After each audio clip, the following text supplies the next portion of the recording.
how do I scale my business from six figures to 1 to 3 million? And those of you who know me, you know that I work with business owners who are growing their businesses rapidly. And I really work mostly with people who are wanting to scale and scale quickly. So I thought I'd kind of talk about that a little bit today and paint a picture for you of what it's like to have a solid foundation for your business and what it's like not to have a solid foundation for your business. Those of you who are live, love to have your comments in the chat. If you are able to chat with me, I would love to hear what you have to say and answer any questions along the way. But in the meantime, let's get into this. What is it like to have a business that is ready to scale or one that's not ready to scale? It's a lot like owning an old house, right? And when you own an old house, there's lots of things about it that need some updating. There's lots of things that are frustrating about it. You know, you might have a poor foundation that's got some cracks in it. It might be old and outdated kitchen, you know, that 1960s or 70s kitchen that just it's okay, but it's not great. Or that leaky dripping faucet that just won't stop dripping. Maybe it's noisy. Maybe it's drafty. Maybe those cold breezes come through your old windows. It's a rickety old house. Well, that's a lot like what happens with your business when you've been growing a business for a while.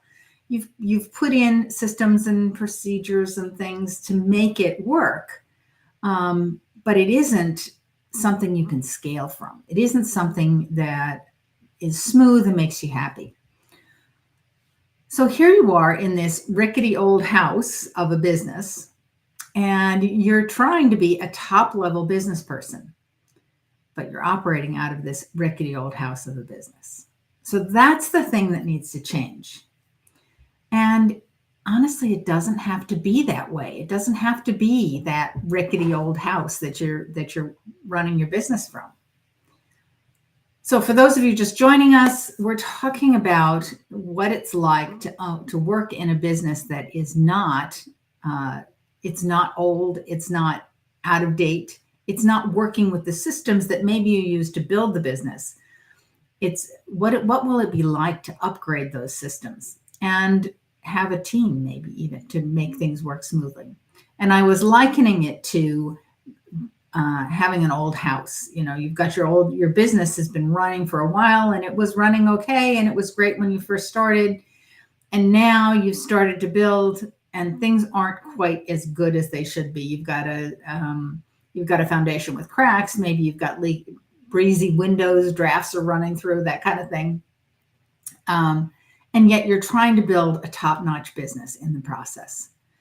So this is the thing that needs to change, and it doesn't have to be that way. So if you think about your business as a rickety old house, right? What would you do? What would you do if you had a rickety old house? Well, you probably would not tear it down. You might, but if you wanted to build it bigger, you'd have to do some things to it. You'd need to fortify that foundation that's got some cracks in it. You'd need to do some remodeling. Maybe you update the kitchen.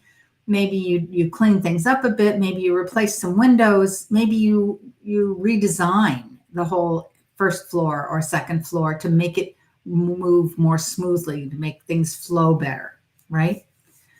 Imagine what it's like now when you actually do those things to this old business, rickety old house that you built that's like your business. Now you've got a house with a solid foundation. You've got windows that aren't leaky. You've got a comfortable interior that's smooth and works smoothly for you and what you want to do with your business. And it's strong enough for you to build another addition above it, or maybe out to the sides, but it all has the capacity to grow. Whereas that rickety foundation and the old windows and the flow that didn't work too well, you can't really grow from there. So think about your business that way and how nice it would be if everything ran smoothly, just like a brand new, updated, remodeled house. to get to that point where you have that remodeled, updated house, you probably found a contractor, right? You didn't do this yourself. A few of you did. Okay, a few of you did. Most of you didn't do it yourself. Most of you at least had a contractor. Maybe you even had an architect to help you design the plans of how it was going to look. You had builders. You had people who were experts in the trades come in and do their pieces so that it was all working smoothly. You updated probably the systems, the electrical system and the mechanical systems, so that everything is working smoothly. And they all work automatically. And so that's how you get to the point where you feel like, wow, this house is really great. It's all nice and smooth. Everything's working. I love being in my house. I love the idea that now I can grow my house. I can get my house bigger if I want to. And that's what we're going to try to do with your business too. You want to have that solid foundation behind you before you start to build. You see, what got you to where you are, probably in the six-figure range, is not going to get you bigger. You need to have a solid foundation. So what got you there probably was hustle and working late and being involved with everything and doing it all. But doing that and more of that isn't going to get you to where you want to be. That's going to get you to burnout, or maybe divorce, or maybe you're going to be missing a lot of family activities, or you're just going to get tired of your business if it's that overwhelming. So you've been building your business, and you start to have these irritating things: the long hours, it's getting late, you're missing family events. You're having to redo things over and over and over again because they're recurring tasks, right? Well, if that's what's going on in your business, it's actually time to remodel your business. Not just your house, but now if we think about your house as if you were remodeling a house, well, now we're going to remodel your business. And there's three things that you really need to know to remodel your business, or need to accomplish to remodel your business, so that you have that solid foundation that you can actually grow your business on. The first thing you need are systems. You need systems that keep it all running smoothly, like mechanical systems and electrical systems. Mechanical systems are things like, mechanical systems in a home are similar to the mechanical systems in your business. This is the way that things happen, the way that things smoothly run through the business. And the electrical systems in your home are maybe like the automated systems that you can put into place in your business, so that your business is running smoothly and you don't have to think about those things. In your house, the water runs. You turn the faucet on, it goes, right? You turn the electricity on, it goes, unless there's a power outage or something. But it just works automatically. And that's the kind of thing you want to have in your business. You want it all working automatically so you don't have to think about it. So we have to set up systems so that as much as possible is just going to run smoothly without you. That automatically frees up your time a bit, right? Now you have time to do other things. The second thing that you need is a team. So if you were going to build or rebuild or remodel a house, rarely do people do that all by themselves. Even the people who are do-it-yourselfers don't end up doing everything themselves. They can't lift the heavy things and put them into place by themselves. They maybe don't have the expertise to do the mechanical systems or the expertise to do the electrical systems, so they bring in help. But most people don't even do that much. They hire people who are experts in that area. And that is the way that you have to grow your business too. You can't do it all by yourself. This philosophy of, okay, I can do it. And some of these things you can do. Yes, I can hold a hammer, right? I can hammer away. But if I do that, I can't do something else because that takes away the time to do that. It also is, I don't have all the right equipment. Okay, I may have a hammer, but the experts, they have a nail gun. They can do it. Not only do they know what they're doing better, but they also have the right equipment, and they can do it much faster and easier than I can. And the same thing with your business. Same thing with your business. You bring in those people who can help you to build what you need to build so that you are freed up to do what you are the actual expert in, right? You need to be able to work on your expertise and get other people to do that. It's kind of like the team is kind of like those people who lay the bricks for your business. They also help you create the systems in your business. So the second thing you have to do is develop the team. And the third thing you really need to do is just think like a CEO. This is a piece of it that a lot of business owners struggle with. They really struggle here. The CEO is not always putting out fires. The CEO is not the person doing all the work. The CEO is the person who sits back and thinks about the big picture, the long-term plan. Where are we going with this business? What do we need to get there?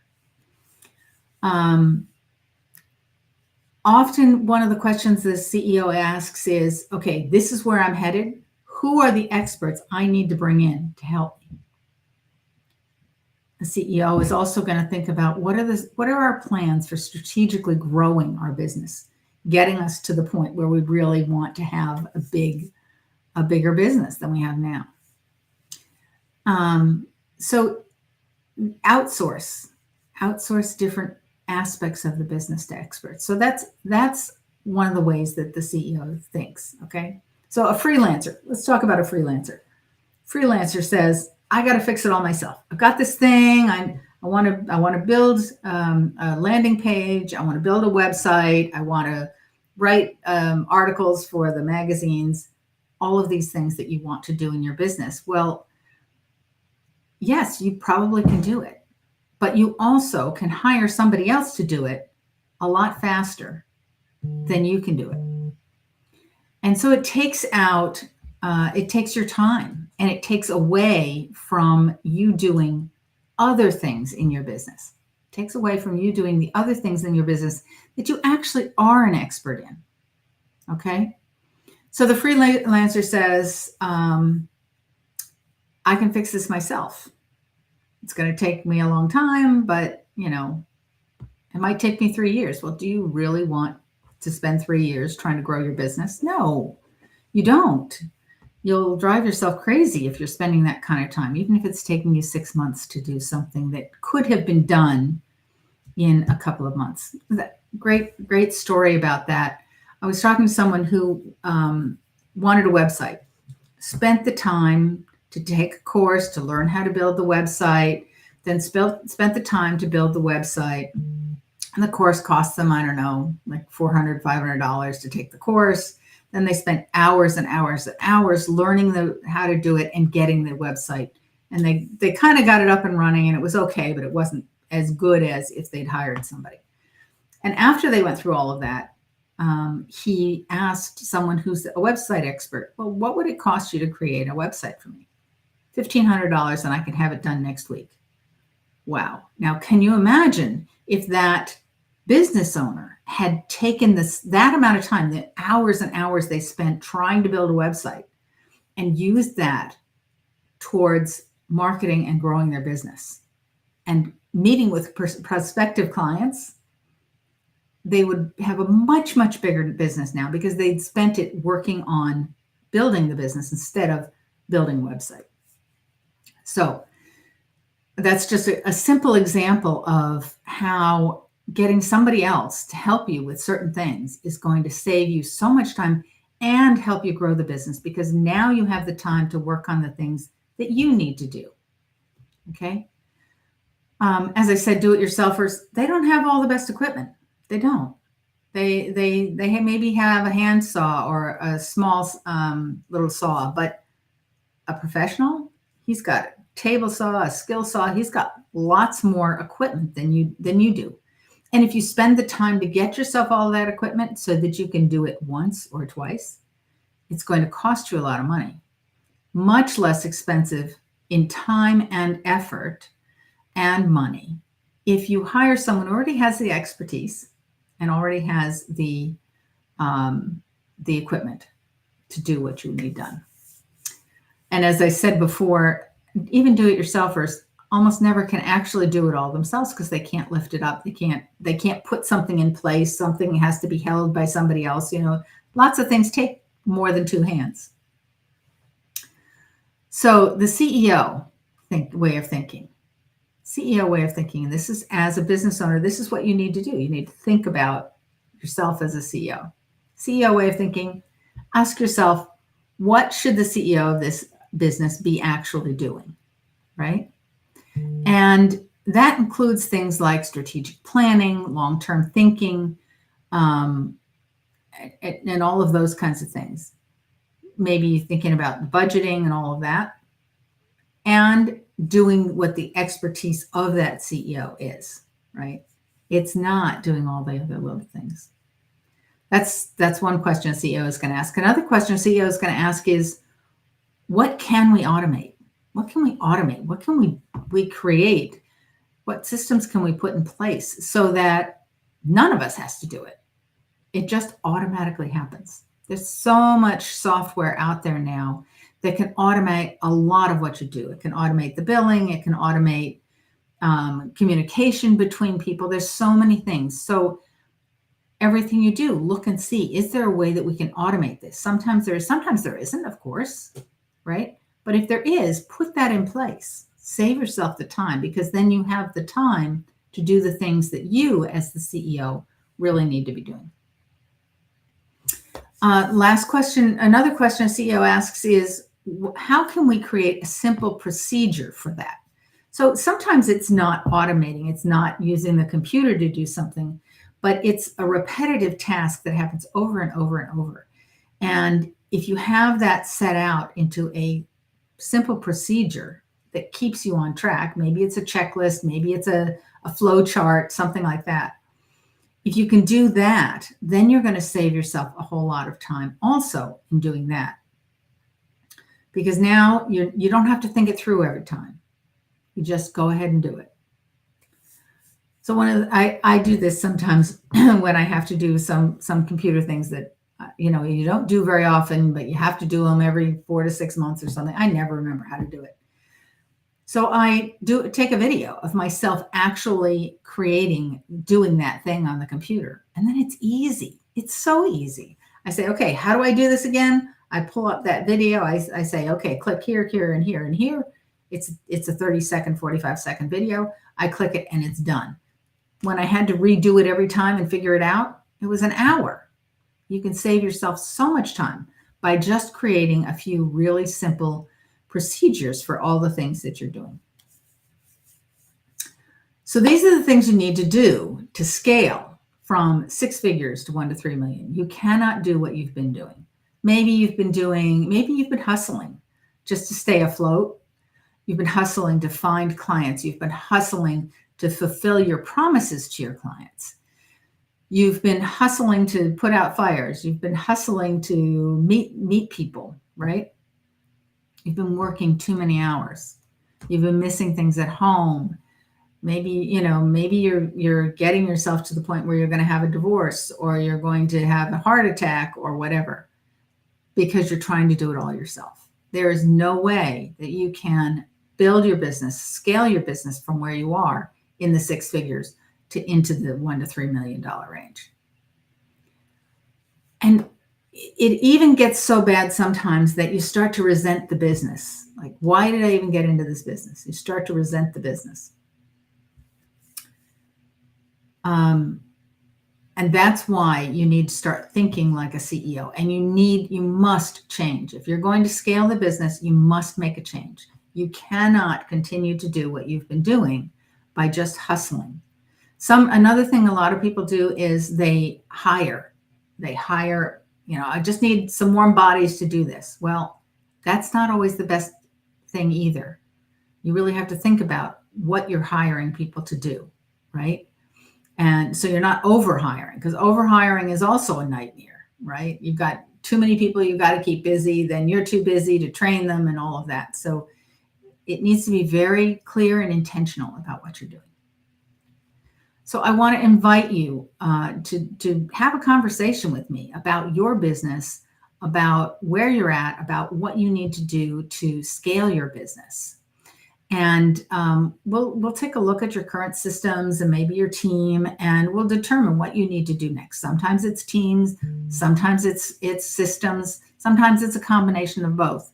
But if you want to grow, we'll look at what it is you actually need to make those changes. I'm happy to have this conversation with you for free. Honestly, it's a $250 value. I sometimes charge for this, but I want my clients, I want my prospects, I want all of the people I know to have a way to get some clarity around, okay, where do I go next? I'm not sure what to do next to grow my business. That's where I come in. That's where I can help you. So if you're interested in that free call, please just send me a direct message, and you can call it the Profit Maximizer call, and I'm happy to set up a call with you. In the meantime, keep in mind those 3 things you really need to do. Look at your systems, get your systems running smoothly so that you are not doing it all. Pull in a team, figure out what your team members are going to do. Be very clear and intentional about who you hire and what you hire them to do.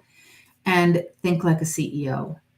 Don't say, I've got to do this, I've got to do that. Think like the CEO. Take a step back and get other people to help you out. Great having a conversation with you today. And again, send me a direct message. Just click on the direct message button, send me a direct message, and let me know that you want to have a conversation with me, and I would be happy to do that with you. Here's to growing your business. Have a great day.